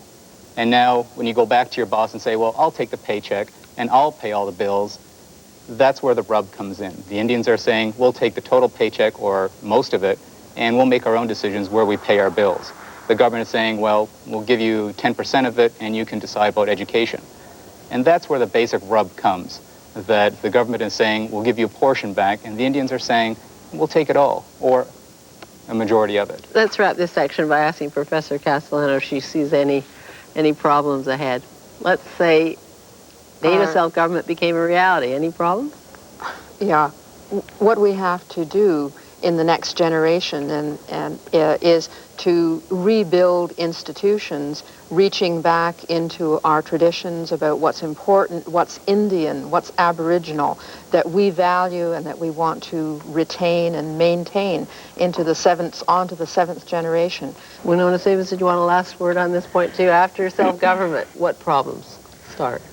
What problems start? Mostly the kind of relationships we're going to have with the governments around us. I mean, I'm a proponent of a third level of government for Indian self-government, and the kinds of relationships we establish with surrounding communities and surrounding governments is going to be a little tricky to work out. Because I want to have total control in my community, and anything that goes on in my community will be under my control, or under my Indian nation's control. And that means that any non-Cree person coming into my Cree Indian territory will have to abide by my rules. Let me ask you, Mr. Denhoff, if British Columbia is prepared to negotiate self-government with the bands of British Columbia on the basis that Winona Stevenson outlined? I think I would have to see what her laws are. For example, if Winona said on our territory, there's no such thing as murder for Indians or non-Indians, and we don't have a form of punishment for that, then I guess I and a lot of Canadians would say that's a problem. I've never heard an Indian leader anywhere in Canada suggest that. So I think, if you try to look to the extremes to have the debate, you always run into a problem, because most Indian people and most non-Indian people aren't looking at extremes. I think we start from the basis that an Indian chief in Saskatchewan or British Columbia who wants to spend $7,500 of the band's own money has to get permission of the Indian Affairs Minister in Ottawa to do it. And the average Canadian would say that's ludicrous. Now, I agree with Bill Wilson. I think you should abolish the Indian Affairs Department. They're spending billions of dollars of money that belongs rightfully to Indian people. If we got rid of the Indian Affairs Department, if we had a constitutional discussion that would resolve the issue, we'd probably have dealt with two-thirds of the issues that bother Indian people. All right, let's wind up this section. It's easy to say what's wrong with the past. We're trying to talk about what's ahead for the future. What's ahead for the future is empowering people who have not been empowered for 300 years. And they had total empowerment before we got here. And they have to be re-empowered. But what you're talking about is delegated power. No, power I'm talking given about to people empowerment. from other people. I'm talking about empowerment. Well, that is where I'm talking inherent about self-government real comes in. authority, It comes from within. Real responsibility, exactly. But, I have power, a great deal more than you have. And it has to be given back to you. We have to empower people. I think that's the very crux of the matter. And if I get back to the earlier example of saying criminal code, and this is a criminal code on Indian territory, and the government saying, well, let's look at it, and maybe we might not agree with that type of criminal code. Whereas Indian people are saying what we want is the control or the power to develop our own systems. And well, hopefully we can talk together and that we can integrate the two systems together, but not necessarily devolving the power from you to us. Let's make that the last thought for this section. Please stay with us. When we come back, we will focus on land claims, many of which are now moving through the courts. They could cost Canadians billions of dollars. The Journal's special coverage continues in a moment.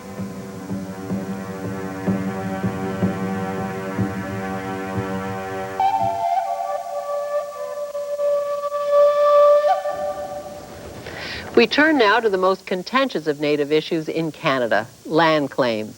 They are complex, will be costly to settle, and are poorly understood. Where do Native land claims come from, and can they be settled to everyone's benefit once and for all? When Europeans first began to settle in Canada, King George III issued a decree that no one could move into new territories until Crown agents first signed formal treaties with the Indians already living on the land. Many treaties were signed, like the one in this latter-day reenactment. But after 1923, the federal government stopped the process, leaving vast areas of the country not covered by treaties. Since then, many disputes over land have arisen, producing two types of claims. Comprehensive claims are a modern-day attempt to complete the treaty process. The territories claimed amount to 52% of the land mass of Canada, all of the Northwest Territories and Yukon, most of British Columbia, much of Quebec and Labrador. Specific claims refer to specific grievances arising from treaty provisions that were broken or never fulfilled. As many as 1,000 specific claims have been identified across the country, and more are expected. Winona Stevenson, there's going to be a lot of land claims heard and a lot of specific claims heard. They're not all going to succeed, but a lot of people are going to get rich, aren't they? Well, what's with this get rich? What they're going to do is get compensation for grievances that are outstanding. And most bands don't want compensation in money terms, they want compensation in land terms. They want to expand their land base. Now, if you consider the greater land base you have as to be standard of judgment on your level of wealth, then I guess some bands are going to get wealthy.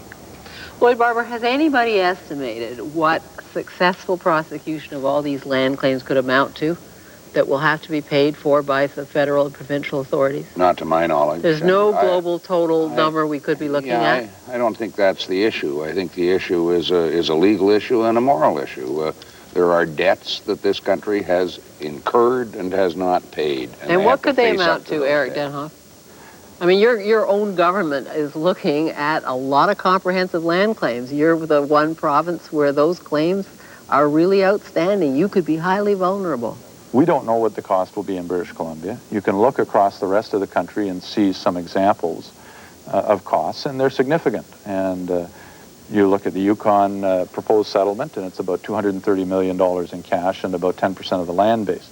If you go to the settlements that were proposed in the Northwest Territories, that appear to be, in a negotiator's technical term, going down the sewer, they are not being ratified. But there, we're talking about $500 million in cash, and the Indian and Inuit people in the territories would have been the biggest landholders in North America. If you look at James Bay, I think it was in the order of $500 million and some considerable natural resources. Winona's right. At least in British Columbia, most bands that talk to the provincial government say they would like their settlement to be predominantly land and resources. But to a provincial government, with our parochial interests, that represents a cost. Those are forestry stumpage revenues or taxes or mining royalties or other forms of revenue. So we're sensitive to it, but we don't think that the cost should get in the way of reaching a reasonable agreement with First Nations in British Columbia that will resolve the situation. Professor Castellano, how's that going to work? Because any money that is settled on Native bands is obviously money that's going to come out of provincial coffers, for example, or perhaps loss of revenue share, the kind of money that is taking care of all provincial citizens, Natives included. But the money that goes into the hands of collectives, which are First Nations or communities, goes back into the economy to create wealth. Wealth in the sense of maybe of sustenance, not necessarily of condominiums and swimming pools. And it is circulated then within the communities to contribute to a good life. It's not as if Aboriginal people are going to take land claim settlements and move the revenues offshore. They're going to simply be part of that loop of circulating of wealth for the first time in many communities. Now, we have a pretty good idea of who's got a comprehensive land claim out there. It's a lot in BC. He mentioned the Yukon, Northwest Territories. The specific claims could be anybody, right? Anybody who's already signed a treaty and thinks they're in violation says they want more land and they want money compensation as well. Like your own group, you say, is already signed a treaty, but could you have a claim, for example? Could everybody every reserve and band in Canada have a claim? If the treaty agreements and provisions weren't lived up to, yes. Then there's compensation owing. If there's an outstanding treaty land entitlement case, for example, then yes. If there isn't a winning claim, do all bands have to be made whole by at least being given a greater land base, for example, or a share of resources, even if they can't win those in court? Do they get a share? I mean, is there some mechanisms like that that you see to make everybody economically viable? I think every band, every First Nation in Canada should have some cut of the revenue derived from natural resources in each of the regions it inhabits. I think every First Nation deserves that. Do you agree, Brad Morris?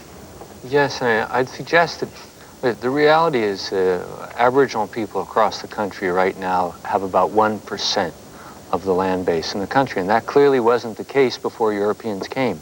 So whether people have a claim because they've never signed a treaty, or it's because the treaty was basically a scam or a fraudulent transaction from the beginning, it seems to me in some senses really doesn't matter, because what we are speaking to, I think, hopefully, is attempting to form a new country, a new relationship between Aboriginal people and others who've been welcomed into this land. To talk about land as purely an economic benefit is to miss the point. For Indian people, land is not just a way to make a living. It's not just a way to say, well, we've got 40 acres and you've got 20.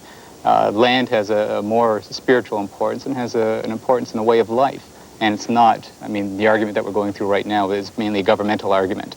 If we give you more land, will you be happy and will you be self-sufficient? Professor Castellano, let me ask you, and I don't mean to use a legal term, about third-party rights and overlapping rights. Do you think this can all be sorted out? Third-party rights, like the loggers, logging companies at Temagami, if that land is transferred back to the Temagami Indians.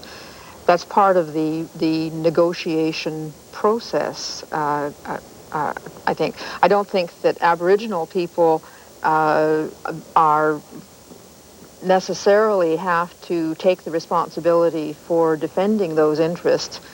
Presumably, those are the economic and societal interests that the negotiators on the government side of the table are thinking of as well. What's the future, Eric Danoff? Well, I think in British Columbia, we face the most dramatic change in 120 years. The province and the federal government are negotiating modern-day treaties over most of the province, and it will mean profound changes for British Columbians and certainly for Indian people. I think that to put much beyond the 10 or 15-year horizon, the settlement of land claims, is to relegate a whole new generation of Indian people to poverty and frustration and disillusionment. So I'm more optimistic. I think we'll resolve the big questions in the next 10 years. The constitutional and British Columbians and the government of British Columbia is going to pay the price. No, we haven't said that. We've said that... you sound so enthusiastic till we pass the bill to you. Nobody ever wants to pay the bill, and I don't think if you ask any individual taxpayer if they want to personally pay to clean up the environment, they reach immediately for their wallet. But everybody wants the environment cleaned up. British Columbia thinks Canada has some particular constitutional and legal responsibilities, and we'd like to uphold them. We've said we're prepared to be flexible on the question, but we think Canada has the primary responsibility for land claims. We have the land and resources they need to settle with Indian people in BC, and we're prepared to bring those to the table. Winona Stevenson, what's the future? Well, I think if all parties don't start moving quickly, we're going to see a whole lot more Oka and Mohawk crises happening all across Canada. People just aren't going to take it anymore. You worried about that too, or do you think that that threat could create a backlash now? I think that the land claims process and the promises that there's going to be movement and more quicker movement on land claims is an opportunity to create a new relationship, to deal with the grievance and the deep sense of grievance that Aboriginal people live with, and which is, which undermines our mental health, which undermines our social and political health. And I think that land claims, as Dr. Barber says, land claims aren't going to solve all the problems. But I think that in creating that new relationship and recreating the trust relationship that characterized the early relationships between Aboriginal people and settlers on this Turtle Island, that this is the possibility that we have in the 90s. Thank you all very much. We leave you now with some scenes from this magnificent Museum of Civilization in Hull, Quebec, designed by architect Douglas Cardinal. Thank you for watching our special series this week. We hope you've enjoyed it. I'm Barbara Frum. Have a good weekend.